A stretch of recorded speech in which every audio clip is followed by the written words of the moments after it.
maybe Ryan, I'll start with you.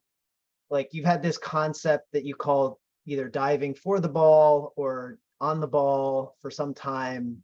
I've thought about it. Can you tell us exactly what the phrase is in your mind, what it means, why it's important to you? Yeah.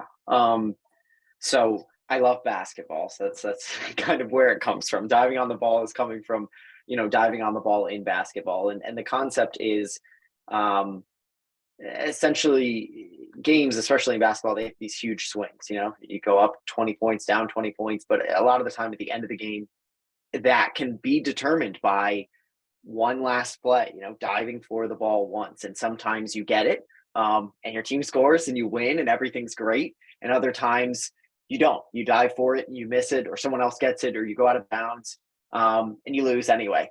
But the idea is that either way, you should always dive for the ball. Like, you should always go for it. And I never want to end a game and look back and say, if I looked at it, I reached for it, but if I dove for it, I would have gotten it. We could have won if I had done it, and I didn't do it. And so the idea is just it's kind of leaving it all out there, and being able to then live with the outcome, either fantastic or not, because you've put everything you could have uh, on the floor, literally in that case, or figuratively, sometimes in business. Awesome. Love it. Thank you. And Sure. Ed, you said something the other night, and I'm going to paraphrase. I'll ask you to, share it very specifically, but something about when you guys started the company, you said to Ryan, I'll only do this you agree to, if you agree to the fact that whatever we think this is, it's not. Can you kind of Sure. capture exactly what that phrase Yeah. was, Yeah. what it meant, why it's important to you, why Right. it was kind of the foundation to build the business on? Yeah.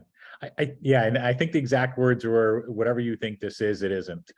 And I said, and I think I followed that with no successful company today looks anything like the founders intended.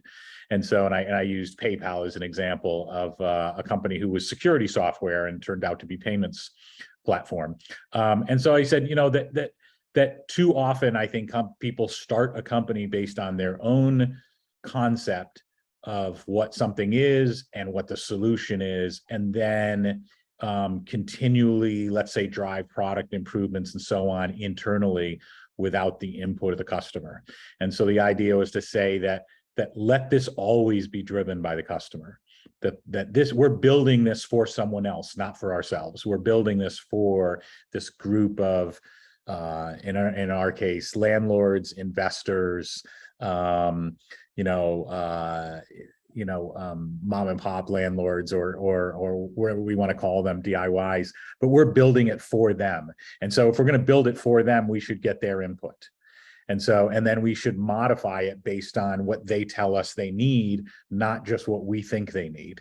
And so that was basically the idea. And we've held that to this day. I mean, we 45,000 chats in the last 12 months, and 3 salespeople having calls all day long, and all of that feeds back into what we do next and how we modify things.